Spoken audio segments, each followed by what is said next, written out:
good afternoon. Kumustamos tayo mga loves?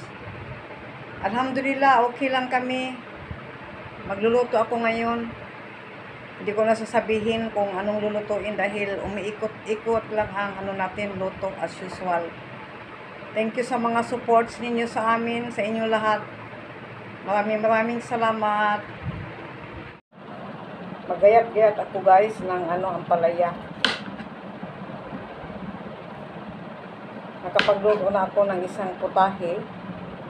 So, lutuin natin ito dahil hindi pwede pang lang yung niluto ko kanina, hindi pwede na hanggang sa gabi. Kasi nagluluto ako until night na namin kakainin. Para di aksayado sa sa gas, sa gasol. Pero ngayon hindi ako nagluto sa gasol, may supply gas nagluto. Si Maliha nagnap dahil pumasok siya kanina sa school. Napping siya. Thank you sa mga ninyo, walang sawang suporta sa inyo lahat. Hindi ko na kayo isa-isahin. Native ito na ampalaya nila guys. So, native na ampalaya. Sa Saudi, hindi ako bumibili ng ganito. Yung ampalaya na, yung parang Pinas na ampalaya, yun ang binibili ko sa Saudi.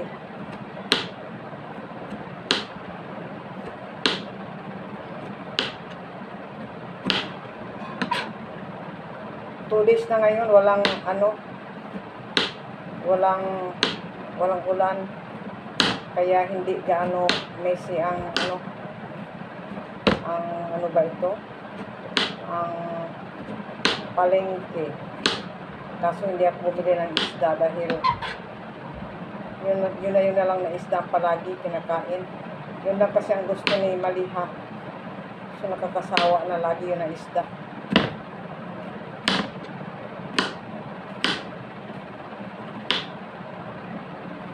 Nung isang araw,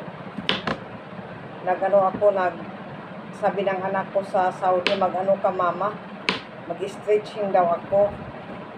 Kasi ewan ko ba, parang buntis ako guys.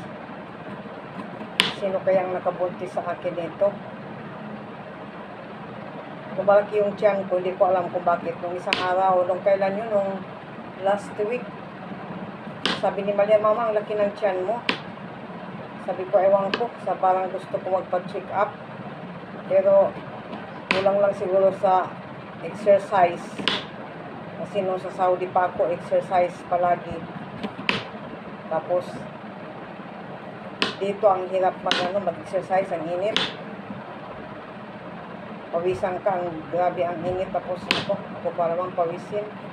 Pero nung isang araw, nag-stretch ako, nag-exercise ako. Kasi mabilog talaga ang ko. Tiyan, hindi ko alam kung Sabi ko baka may microbio, may batang laman. Kasi nung dati, nasa Saudi ako, mataba ako guys. 63 kg ako. Pero, hindi naman gaano malaki ang tiyan ko. May tiyan, siyempre may tiyan dahil may anak na tayo, 3 ng anak ko, may tiyan na talaga. Hindi na tayo pwede yung dalaga pa tayo na talagang sexy pa tayo. Kaso yung timbang ko na 63, hindi man ako gaano malaki ang tiyan. Sabi ko baka dahil sa tumataas ng edad.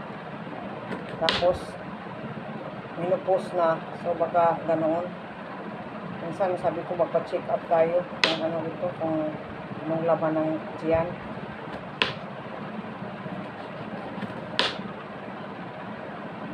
Hindi naman, ewan ko kung ilang ang weight ko ngayon. Kasi nung dumating ako dito from Saudi, 1 month lang, grabe ang baba ng ano kaagad, ang timbang. From 63 to 50. Nagiging 49 pa yata. Nakita nyo na. Hanggang sa 2 years ago lang yata ako, naging uli ng kaunti ang weight ko. Nakita nyo naman sa ano, sa unang mga vids ko na payat ako doon. Payat ako. Kaya mukhang matanda. Pag galing tayo sa taba, tapos biglang malaki ang binaba ng weight natin, so para tayong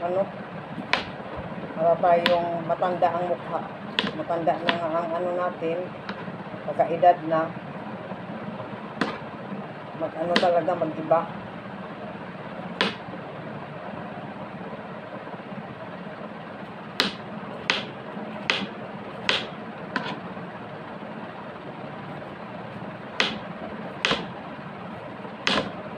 Ginamit ko itong phone ni Rihanna.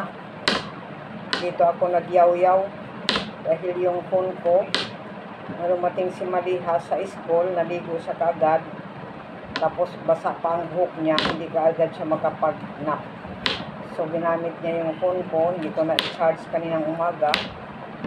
So lobat, yun ang mahirap.